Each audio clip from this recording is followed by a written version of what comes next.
Alhamdulillah ini adalah forum diskusi yang kedua yang sebelumnya kita sudah mengadakan dengan 3 narasumber yang dalam forum itu kemarin kita sudah dibangkitkan keresahan kita ya, agar tidak adem ayem di tengah kondisi negara yang mungkin berbagai macam jenis permasalahan dan lain sebagainya. Dan kemudian sepertinya untuk forum kedua ini apakah terobati keresahan kita atau justru malah semakin resah gitu ya, dengan informasi-informasi baru yang nanti akan disampaikan oleh Ibu Dokter nanti. Baik, akan tetapi setiap keresahan itu bukanlah sesuatu yang buruk, akan tetapi bisa menjadi pemantik awal dari sebuah perubahan. Begitu. Baik, karena waktu sudah cukup siang, oleh karena itu kepada Ibu Tipa nanti akan dipersilakan untuk menyampaikan informasi-informasinya. Apabila ada yang belum mengenal lebih dalam tentang sosok beliau, silahkan searching di Google ataupun di Instagram atau di YouTube, begitu ya. Kita akan melihat tentang keberanian dan Masya Allah keikhlasan beliau di dalam membawa masyarakat Indonesia itu semakin cerdas, semakin kritis dan semakin membutuhkan sebuah sosok pemimpin yang betul-betul bisa kita harapkan. Baik. Langsung saja kepada Ibu Dokter Tipa, waktu dan tempat sepenuhnya dipersilakan. Lihatlah baju daerah.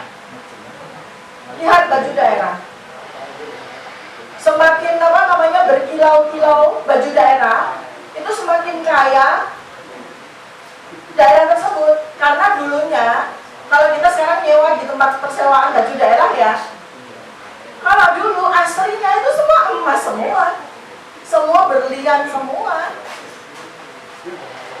Sekaya itu Indonesia zaman dulu sampai sekarang. Dulu cuma di permukaan tanahnya aja, pala, puli, garu, cendana, rempas segala macam diangkut semua. Yang menjadikan negara-negara Eropa, terutama Inggris, Belanda yang dulu itu sangat miskin, menjadi punya kekayaan yang luar biasa. Emasnya itu yang disimpan di Swiss, negara-negara Eropa itu sekota sendiri. Emas mereka yang belum dipakai, yang disimpan di bank-bank mereka di Swiss, itu tuh satu kota sendiri. Dari mana emas itu? Dari Indonesia.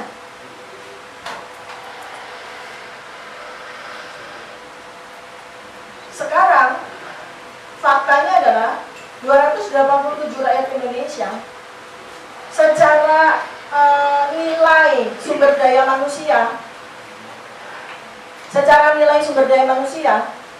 itu kalau seandainya dinilai dengan satu indikator IQ ya, sangat menyedihkan Bapak Ibu. IQ rata-rata orang Indonesia itu cuma 78. Kalau dari sisi statistik ya, mediannya tuh gimana? Jadi sekitar 40-50% IQ orang Indonesia itu 55, setara simpanse. 40-50%. Sisanya ada yang pintar, ada yang pintar banget, ada yang cerdas. Ya. Di rata-rata IQ-nya ketemu 78.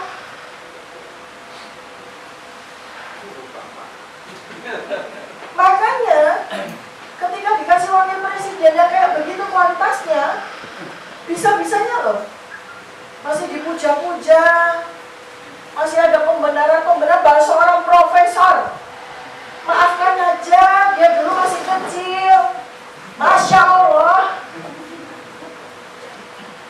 pemuda berusia 27 tahun sampai punya anak 2, mengeluarkan kata-kata yang sangat tidak beradab, sangat tidak senonoh, sangat mengerikan ya. Sampai dia usia 32 tahun, 2018 dia masih mengatakan hal-hal yang sama dengan ketika dia berusia 27 tahun. Jadi sepanjang bapaknya itu berkuasa, terus-menerus dia produksi kata-kata yang panjenengan semua udah bisa lihat di sosial media. Ini baru satu akun di Kaskus ya, belum akun yang lain ya. Ini kan para hacker udah duda. Dan lebih mengerikan lagi karena yang dijadikan sebagai bahan hinaannya anak ini itu bukan cuma Pak Prabowo dan keluarga. Semua orang yang melintas di kepalanya dia itu dibagi-bagi gitu. Makanya saya bilang sekarang ini Bapak Ibu ya, kalau kita mau coba cari solusi, nomor satu tuh, pemilu itu udah selesai Bapak Ibu. Pilpres itu udah selesai. Mau senang mau enggak, kenyataan fakta itu kita sudah punya presiden. Tapi kita nggak punya wakil presiden. Tapi faktanya kita sudah punya presiden. Mau senang mau enggak, mau bangga mau milih waktu itu, yang jelas fakta itu ada presiden gitu. Ya kan? Faktanya Mas Anies yang mungkin panjenengan sebagian besar menjadi pendukung beliau di masa perjuangan Pilpres kemarin, faktanya kan nggak jadi presiden. Faktanya kan nggak jadi presiden, ya kan? Ya. Nah sekarang itu, ya itulah ya, orang Indonesia itu senang halusinasi gitu loh. Masih saja kan sebagian masih berpikir ini masih ada peluang. Nanti Mas Anies jadi presiden menggantikan Pak Prabowo. Udah dong.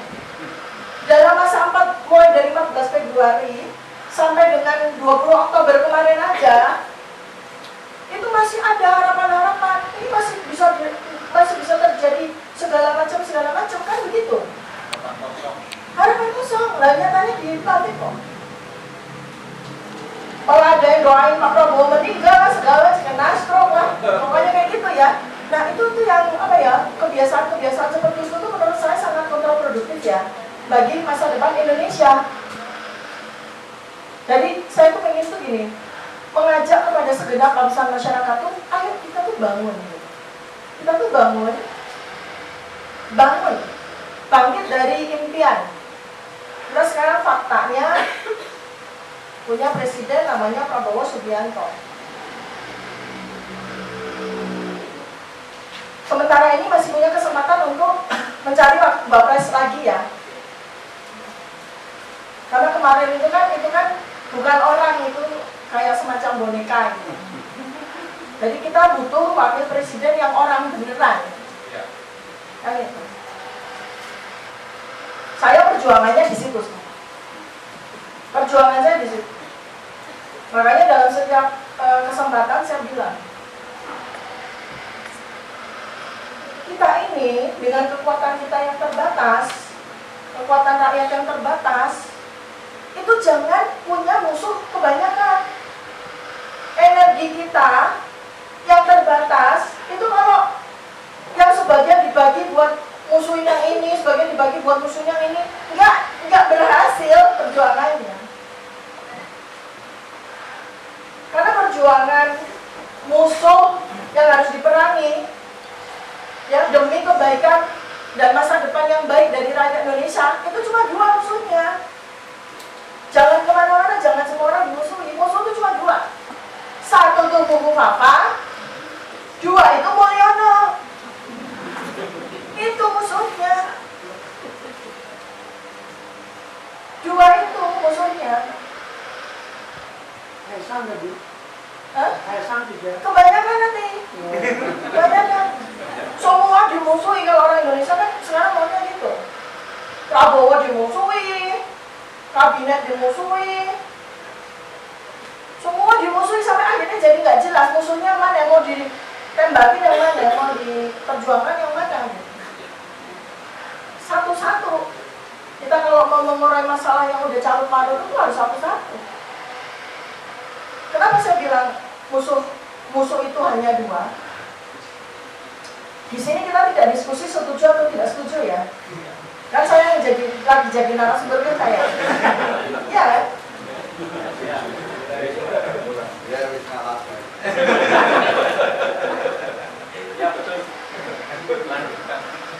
Sekarang fakta ya, saya sampaikan fakta adanya. Negara kita itu akan dipecah-pecah Pak. Sudah dipecah-pecah. Yang namanya Indochina itu Pak, Indochina itu ya, Jakarta, Karawang, sampai Tegaluar, sampai Sukabumi, itu jadi Indochina beserta dengan 11 pulau baru, 11 daratan baru, bukan pulau baru, 11 11 daratan baru loh Pak. Saat ini yang namanya PIK itu sampai PIK 1, PIK 2 itu sudah terdiri atas 17 pulau baru. Sementara yang direncanakan oleh mereka itu PIK 11. Berarti ada berapa itu? Kalikan aja PIK 1, 2 itu udah 17. Kalau sampai PIK 11 berarti ada berapa? Lebih dari 100 pulau itu. Berarti kalau 100 pulau itu dijejer mulai dari pantai utara Jakarta masuk ke lautan terus ada 100 pulau. Itu artinya Jawa sama Kalimantan jadi satu. Nih supaya panjenengan ini lagi terbuka lagi fakta ya. Negara yang siap untuk mencaplok Kalimantan dan menjadikan Kalimantan itu sebagai negaranya dia, bagian dari negaranya dia. Ini Indochina udah beres ya? Ya, udah beres nih. Jadi ada Indochina nih, ya di sini. Kemudian ada Kalimantan.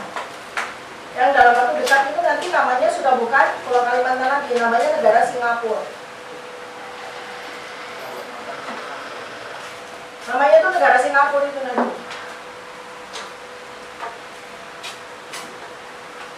Singapura lama yang ada sekarang, yang ada dengan peso itu, Singapura itu sudah sekarang ini sudah terdiri atas 63 pulau.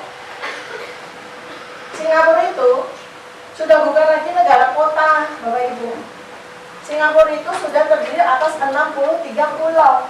Loh kok bisa beranak pinak? Dari mana? Dari mana sih 63 pulau itu? Dari mindahin pulau-pulaunya Indonesia. Dipindahin, dikeruk, taruh jadi pulau baru. Selama kapan? Selama 10 tahun ini. Jadi, dan dia tidak berhenti. Dia tidak berhenti. Jadi yang namanya Selat Kepri itu, Kepri ini Singapura, ini Batam, ya. Ya, kemudian ini ada Pulau Natuna, ada Lempang, ya, Galang dan sebagainya itu udah sekarang udah semakin dekat sama Kalimantan. Dan itu nanti rencananya jadi satu. Tapi yang memiliki bukan Indonesia lagi. Loh, Kalimantan kan dimiliki oleh 3 negara, betul? Masih ada Brunei kecil di situ, masih ada 3 negara bagian dari Malaysia. Nah itu sama Malaysia, Singapura nanti tukar guling. Yang negara bagian Sarawak, Sarawak, Johor pindah ke Semenanjung Malaya. Singapura nyatu jadi negara Singapura di pulau yang saat ini masih bernama Kalimantan. Gitu ya. Sekarang daerah yang terpisah lagi. Ada 2 lagi Bapak Ibu. Mana itu? Papua. Ya. Papua itu nanti dalam waktu sekitar mungkin 5 tahun itu akan jadi negara Papua. Menyatu jadi satu antara Papua Nugini dengan Papua. Dan beberapa pulau lain di atasnya itu. Pulau yang ada di atasnya itu ada. Itu udah jadi negara Papua Merdeka. Timor ya, yang sekarang dibagi jadi 2, yang satu jadi Timor Leste, yang satu jadi NTT, bagian dari NTT itu akan jadi negara Timor Merdeka semuanya. Jadi kita akan kehilangan sebagian dari daerah Timor tersebut. Jadi satu Indochina, 2 Kalimantan jadi Singapura, 3 Papua, 4 Timor, 4 ya. Masih ada 2 lagi nanti yang akan misah. Karena nanti kalau bicara di Semenanjung, ya. Jadi itu paling kurang yang sekarang sudah dijalankan, udah jalan itu udah 4 itu. Lalu satu lagi, Semenanjung Malaya, ya. Malaysia dengan sebagai negara yang saat ini paling kuat di Semenanjung Malaya itu akan menjadi negara Malaysia berjaya dengan Aceh, Sumatera Utara, mungkin Bengkulu, mungkin Jambi, itu akan masuk menjadi negara Malaysia Berjaya. Nah, jadi Indonesia ada di mana? Indonesia itu nanti sisanya yang tidak dikehendaki sama Cina, yang tidak dikehendaki sama Amerika, yang tidak dikehendaki oleh siapapun. Ada sisa-sisa ya yang miskin-miskin itu, Pak, yang bahan tambangnya nggak banyak, yang kebanyakan penduduk, kan itu ya. Sisa-sisa dari beberapa provinsi di Sumatera dan beberapa provinsi di Jawa dan mungkin beberapa provinsi di Sulawesi atau Nusa Tenggara itu mungkin masih menjadi bagian dari negara Indonesia baru.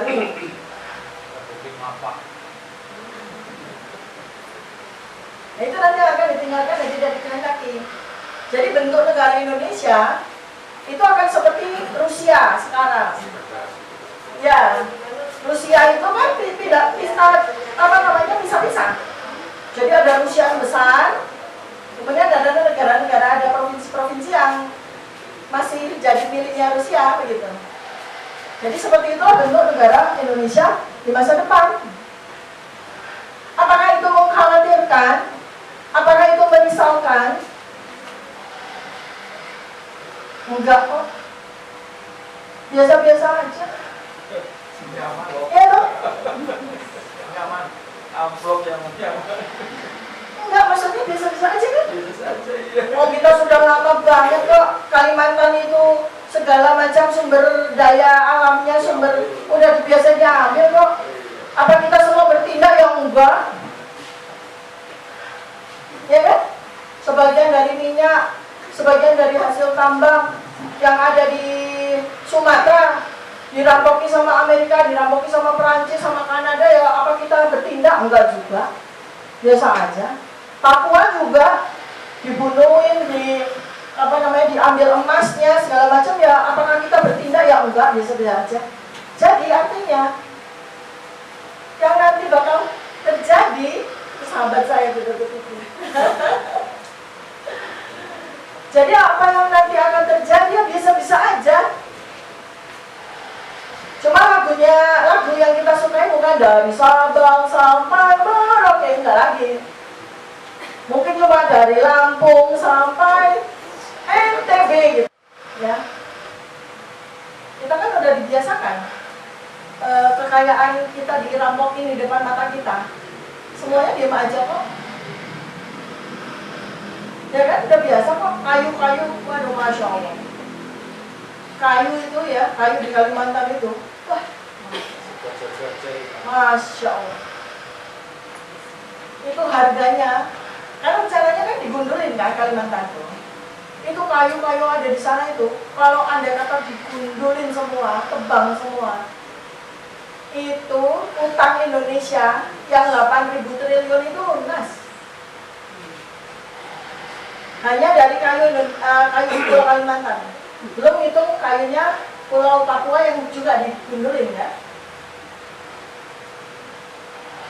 Diam aja kok kita. Tambang. Negara Indonesia itu memiliki nikel terbesar di dunia.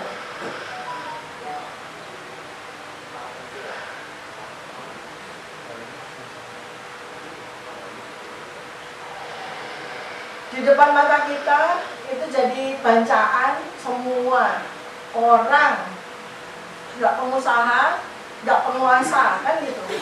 Apakah kita bertindak, kita demo, kita itu enggak juga gitu, enggak juga. Itu baru dari sisi itu ya. Karena saya mau sampaikan fakta di depan mata, banget di depan mata. Apa sih yang dihadapi oleh kita? Apa sih yang dihadapi oleh dunia? Perang Dunia Ketiga, Pak. Ini tiap hari Presiden Prabowo itu sedang sampaikan di rapat kabinet. Kemarin nggak ada dimuat di sosial media manapun, tapi kemarin Menteri Dodi, Menteri Pekerjaan pekerjaan umum itu keceplosan di depan DPR. Tapi yang saya bingung, DPR-nya nggak ngeh. Pak Dodi, coba jenengan Persani, waktu rapat dengan pendapat pekerjaan umum, Pak Dodi sampaikan sebuah kalimat, tapi Pak seluruh anggota DPR itu nggak mudah, nggak ngeh.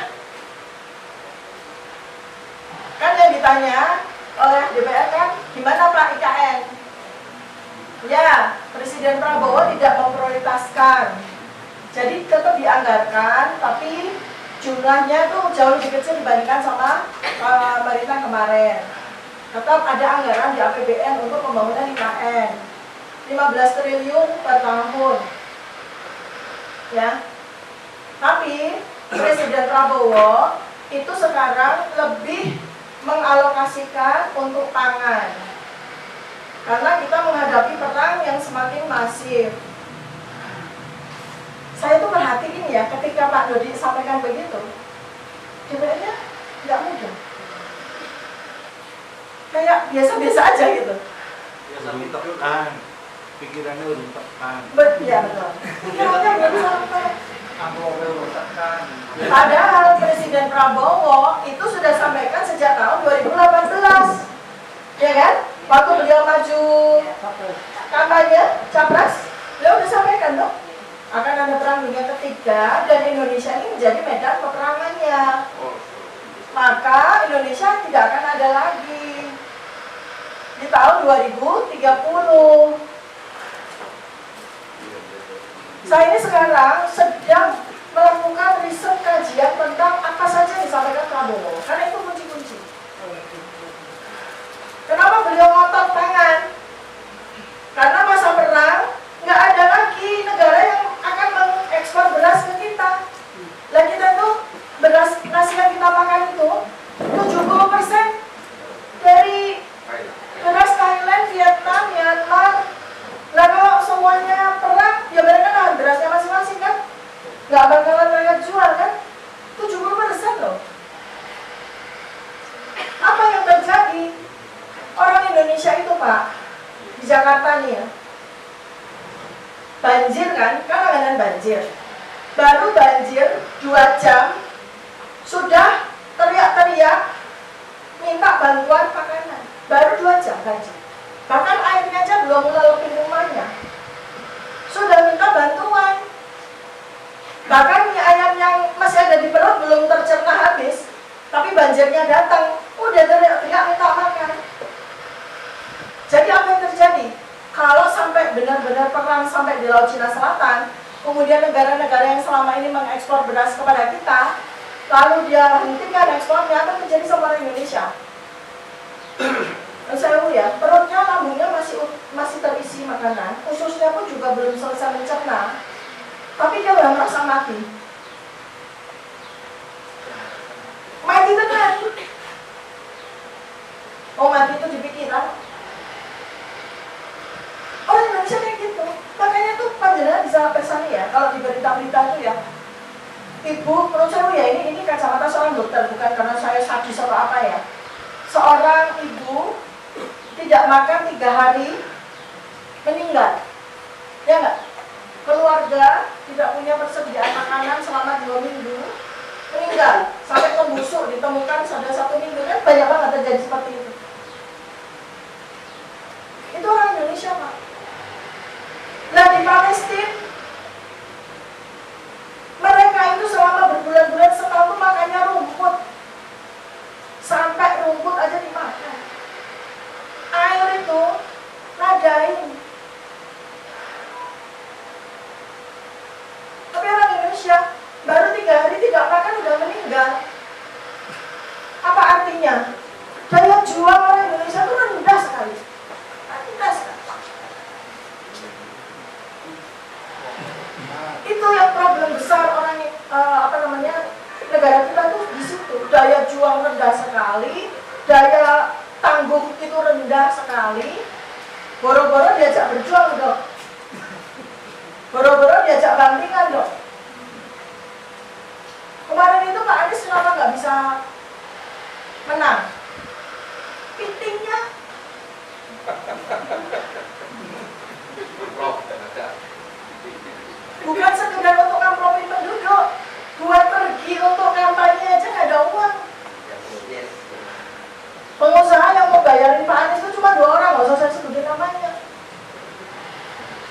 Lah di sini berlimpah ruah.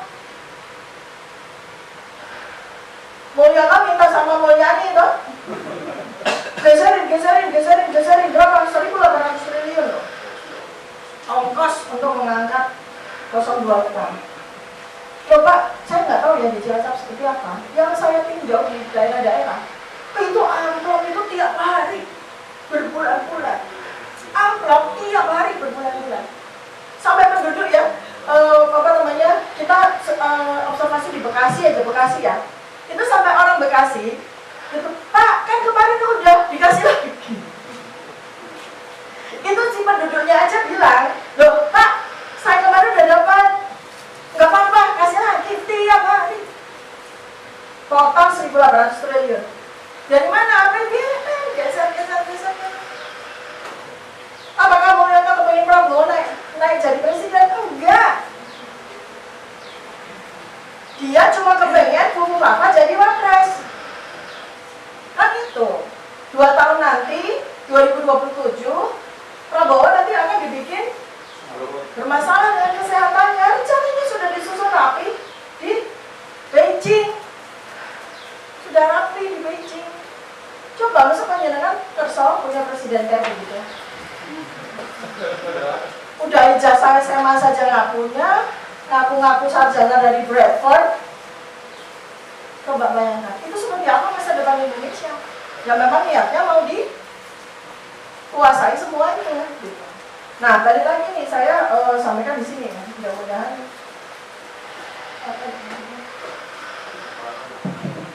Saya nggak berfungsi. Berfungsi kok. Berfungsi tapi lama.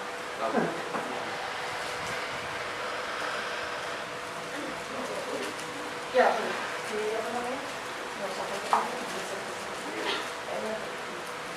jadi yang di depan mata kita itu perang dunia ketiga, Pak. Indonesia itu sebagai negara tempat lalu lintas alutsista dari US NATO, ya. Itu tuh lalu lintasnya mau nggak mau harus melalui Indonesia, karena alat perangnya US NATO itu kan disimpannya di Australia, di Darwin. Untuk mencapai Laut Cina Selatan mesti lewat mana? Mesti lewat Laut Banda kan? Oke, itu kapal-kapal nuklirnya nih. Habis itu yang nongkrong di Guam kan harus lewat juga toh? Harus lewat Laut Banda lalu ke Selat Sulawesi menuju ke Kalimantan kan gitu. Nah, ini baru alutsistanya. Nah, kalau perang kan butuh orang atau tentara toh? Tentaranya lewat mana? Lewat darat. Dari mana? Dari Australia. Harus nyebrang mana untuk menuju ke Laut Cina Selatan? Nyebrang Jawa. Tapi di Jawa 10 tahun ini sudah banyak sekali tentara yang ditanam. Tentara musuhnya Amerika. Pura-pura jadi pekerja, pura-pura jadi kuli. Udah ditanam. Berapa jumlah? 20 juta. Jadi kira-kira kalau benar terjadi perang sih benar Pak, memang sudah dijadwalkan. Apa yang terjadi? Ya ada pertempuran di sini. Bagaimana dengan rakyat Indonesia? Ya kita pakai bambu runcing. Bikin panah. Santet Pak. Nggak mempan Pak. Mana bersiapin? Mau nggak mau? Mau tidak mau? Saya yakin 2025 Presiden Prabowo akan memerintahkan milisi rakyat, mulai dari Wamil, ya, anak laki-laki usia 17-18 tahun, sama rakyat semesta ya. Ya, pasti 2025. Ketika Pak si rambut putih. Sebentar, saya kenalan dulu ya. Orang-orang yang sudah berambut putih itu masih depan. Bukan si rambut putih.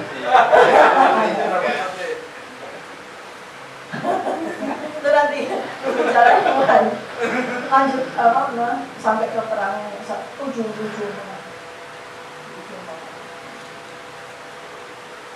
Saya nggak tahu ya apakah memang ini kehendaknya Allah ya. Pada saat kita diambang perang dunia ketiga yang meluas sampai ke ya lanjut lagi. Sampai perang dunia.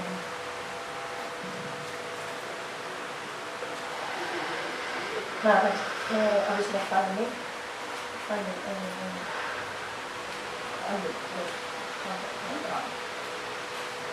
Nah, ini perang. Ini memang ada penjadwalannya Bapak Ibu.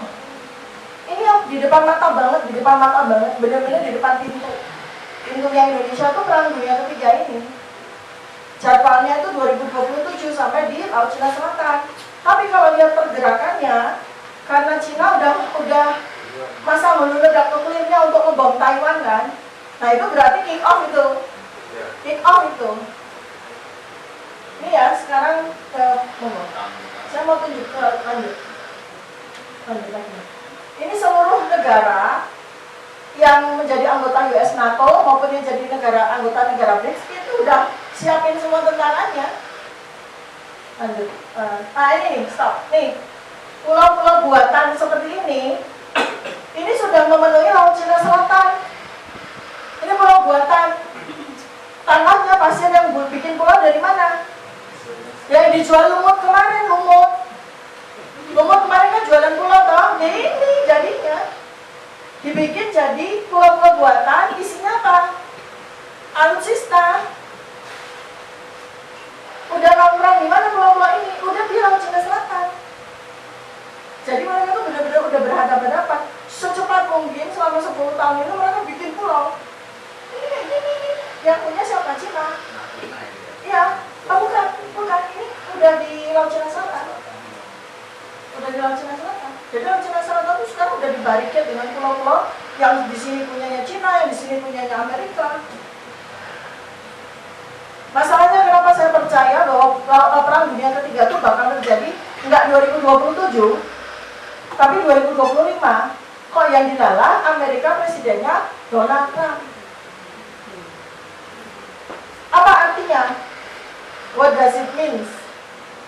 Partainya Donald Trump itu partai perang, partai Republik. Donald Trump sendiri orangnya ofensif. Ketemu nanti tanggal 18 kalau nggak salah sama jenderalnya Indonesia ketemu. Rembukannya apa kira-kira?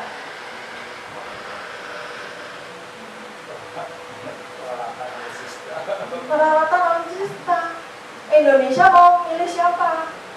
Mendukung siapa? Kan pasti ditanya sama Donald Trump. Kalau bilang tetap mendukung poros Jakarta Beijing, tak bom. Kan gitu. Repot ya jadi Indonesia itu repot banget.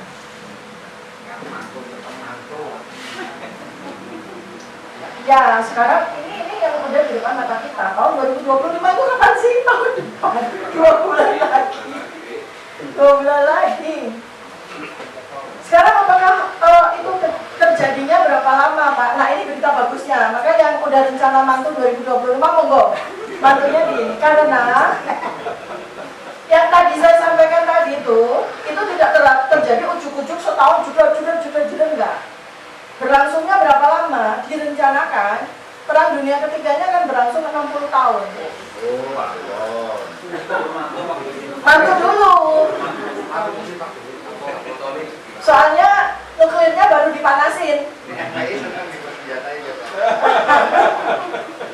Seneng ya? Iya, FPI senang senjatai. Sudah siapin. Iya Pak. Kalau saya lebih setuju begitu Pak. Cepat kan? Sahih. Kayak tentaranya Rasulullah Sallallahu Alaihi Wasallam dulu rebutan mau maju perang. Ngapain terus di dunia yang UMR aja cuma 2 juta gitu. Nggak mau mending maju perang langsung sih. syahid jadi syuhada, kan mending begitu. Makanya kalau saya secara apa ya, saya sendiri melihat ini dan memiliki banyak komunikasi dengan teman-teman di luar negeri ya, saya sih ya udah, mau gimana coba? Kalau memang mau perang gimana coba? Ya udah, ayo ditandangi ibu-ibu, ayo dapur umum udah disiapkan, latihan pakai cundre apalah gitu ya. Ya kan harus gitu. Ya rasa-rasanya itu kalau kita nggak segera bangun itu kayak halu ya ngomongin ini ya. Enggak Bapak Ibu, betul. Sudah di depan mata betul. Satu yang di depan mata itu negara Indonesia akan segera terpecah belah. Dan ini yang ngomong nggak main-main, yang ngomong, yang yakin, yang percaya bahwa Indonesia itu bubar, itu yang sekarang jadi presiden. Dan sampai hari ini saya belum pernah mendengarkan beliau menganulir apa yang menjadi keyakinan beliau sejak 2018.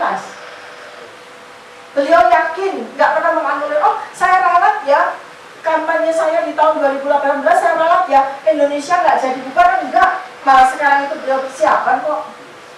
Sekarang gini ya, saya mau sampaikan apa yang ada di balik isi pikiran beliau. Beliau kan bikin food estate. Oleh para musuh, para pembenci beliau kan dikatakan itu adalah apa namanya cara untuk berkorupsi kan gitu ya. Yang di Papua juga kan food estate. Coba perhatikan baik-baik. Yang ditanam apa? Singkong. Tukulnya jagung. Jagung. Terus yang di Papua? Singkong, jagung, tebu. Apakah singkong, jagung, tebu itu untuk dimakan? Untuk dimakan? Bukan.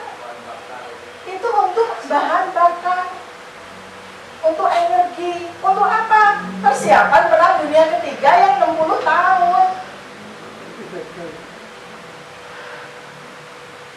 Jadi harap diperhatikan baik-baik itu secara jangka panjang. Karena pasti akan terjadi negara-negara penghasil minyak bumi akan nahan, nggak akan jual, ya kan? Listrik dari mana? Dari batu bara. Tergantung sama jemputan dan segala macam. Saya nggak lincah, jadi mendingan saya nyetir. Kepelusuk apa namanya? Disesatin sama Google 2 kali tadi. Gak apa-apa gitu. Karena ini juga yang saya ingin lakukan adalah satu, saya ingin menginspirasi. Ini loh Bu Tifa aja yang usianya sudah tidak muda lagi aja masih mau loh jajah desa Melongkori gitu, demi untuk sebuah perbaikan. 20 nih coba tanya Mas Tony umur saya berapa? 25 ya. Mas Tony ini akan kelas saya di SMA 2. Kakak kelasnya Mas Anis juga. Jadi saya ingin memberikan inspirasi dengan cara take action gitu. Jadi berhenti itu diskusi saya bosan. Dari kemarin saya dengerin yang beliau lagi ngomongnya itu lagi. Makanya udah saya. Kedua, saya sedang menghimpun uang. Karena pengalaman kemarin itu uang luar biasa.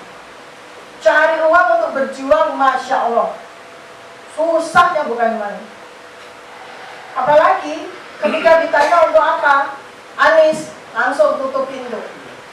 Pengusaha tutup pintu. Cuma akhirnya itu cuma 2 orang pengusaha besar yang mau mendanai kampanye. Gimana nggak kayak Bu? Sementara kalau kita ke masyarakat, ya kan kita tahu sendiri masyarakat 10 tahun itu dimiskinkan luar biasa. Mungkin ketika 10 tahun yang lalu ya, waktu zamannya memperjuangkan Pak Prabowo itu relatif mudah loh. Masyarakat itu dudai tabungan tuh, waktu itu saya nggak ikut perjuangan ya, tapi saya dengar cerita dari teman-teman yang para pejuangnya Prabowo 08 itu ya. Ini keterangan. Iya tuh, ngosongin ATM itu gampang banget gitu loh.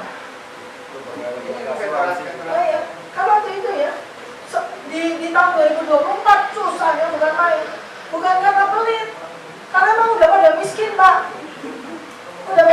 makanya sekarang ini saya berpikir keras bagaimana saya berjuang, tapi Tapi saya juga bisa menghimpun kekuatan dana masyarakat, bukan dari donasi. Saya nggak suka. Saya itu bukan orang yang dari dulu itu berjuang pakai donasi, itu bukan saya. Saya berjuang pakai uang sendiri. Makanya kemana-mana itu saya sama sahabat saya Bu Dina hitung-hitungan dulu. Buat bensin aman, buat tol aman, buat makan aman, buat hotel aman, begitu. Karena saya ingin tidak saja memberikan inspirasi, saya memberikan contoh. Kalau kita hanya mengandalkan donasi, gimana? Nah, tapi kan saya juga, kalau saya seperti ini terus, saya menzolimi anak saya, ya kan? Karena uang yang saya pakai buat berjuang, itu uang anak saya, buat mereka makan, buat mereka kuliah, kan gitu. Jadi bagaimana caranya? Ya saya tak bisnis, gitu. Jadi sembari menjalankan perjuangan, sembari saya mencoba untuk mencari usaha apa yang bisa kita kerjakan secara mandiri, itu cara saya. Jadi non sewu, mungkin kalau orang yang tidak paham dengan cara saya berpikir, oh modus Dokter Tiva, ternyata nggak taunya bisnis. Nah perjuangan itu nggak bisa cuma pakai, saya cuma pakai omongan, cuma pakai, nggak bisa. Perjuangan butuh uang lah. Saya dari Jakarta ke Purwokerto ke Sidoarjo, saya butuh uang. Saya mengeluarkan uang kan gitu. Nah kalau saya terus-menerus pakai uang rumah, uangnya anak-anak gimana? Saya 2 tahun ini pergi terus, itu bayangkan. Anak saya tanya, Ma, tinggalin dulu buat makan. Yang ada ini bensin, ini tiket, ini coba. Anak saya berkorban. Tenang aja, yang penting ada beras, yang penting ada telur. Coba bayangkan. Maksudnya di lantai saya. Karena saya udah nggak bisa praktek lagi, saya udah nggak bisa kan berjuang. Saya tinggalin semua. Bahkan sekarang malah nggak kurang-kurang. Saya buka tiap hari ruang konsultasi gratis. Gratis.